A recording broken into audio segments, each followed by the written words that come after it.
To tell you the story of Sanofi. It's a story that blends into what we have been talking about. Companies that have an initiative delivering something very positive, but eventually get all their artists kicked out and is run by technocrats. Look at this beautiful image, which used to be the logo of Sanofi. If you look at it in detail, it might even remind you of the Virgin Mary nestling Jesus Christ, or any mother taking care of a baby. And if you look at the composition of the image, it seems to be circular. There is life and death involved in it. There is sanity and illness. But what is most interesting in it is that it reflects the research of alchemists like Paracelsus, and all the elements involved in the time of Paracelsus in the 16th century are also present in this image, where you have fire, earth, water and air. And look at the image that is represented there in the air. It's actually a dove, a bird of hope.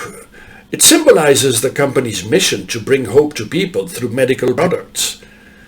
And this was what Sanofi was the first worldwide supplier of injectable polio vaccines, followed by influenza and meningitis and rabies. It was really first class in research and deliverables. Unfortunately, it took over by the financial system. And today, most of the investors there are institutional investors like mutual funds and public companies and others.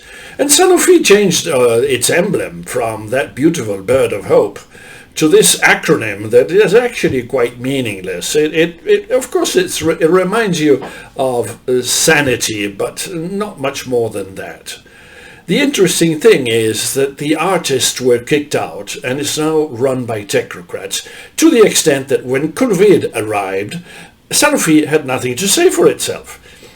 From being a first deliverer of rabies vaccine, meningitis, influenza and others, in COVID they could barely offer more than the injections that they were quite good at producing in masses. So you see, this is what happens when you kick out the artists and the researchers with them, and the company gets run by technocrats and financial people.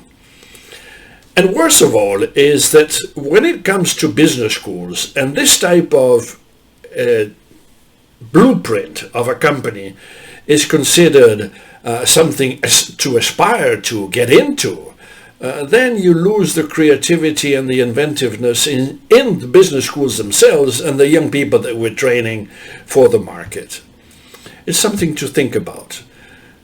When artists are kicked out and the technocrats take over, industries like Sanofi lose their mission. Thank you for following me.